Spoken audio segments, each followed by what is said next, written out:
बनवायला लागतंय बघा सिंधी आलू टूक. आणि ह्याचा आवाज तरी बघा कसा खणखणीत आहे. मग या की खायला. आणि कसं बनवायचं चला की बघूया. तर सगळ्यात आधी की नाही तुम्हाला हवे तेवढे बटाटे घेऊन त्याच्यावरच्या साली काढा, स्वच्छ धुवून अशा चकत्या पाडून घ्या. ज्याला कुणाला बाहेरची चिप्स लय आवडत असेल की नाही त्याच्यासाठी हे बेस्ट ऑप्शन आहे. आता कडकडीत तापलेल्या तेलात की नाही एक एक चिप्स असं सोडायचं आणि 50 ते 60% फ्राय करून एका पिलटीत काढा. आता टप्प्याटप्प्यानं असे सगळे चिप्स मांडा आणि वाटीच्या साहाय्याने हलक्या हाताने असं प्रेस करा. माझ्या लेकीला सुद्धा की नाही हे चिप्स लय आवडतात.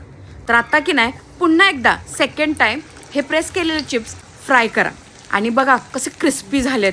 आता ह्याच्यात की नाही एव्हरेस्टचं तिखा लाल, एव्हरेस्टचा हळदी पावडर, चाट मसाला, धना पावडर आणि चवीनुसार मीठ घालायचं आणि सगळं बघा असं चांगलं मिक्स करायचं. वरतून की नाही कोथिंबीर इसकटा आणि ऊन हाय तवरच द्या दणका आणि लावा हजेरी.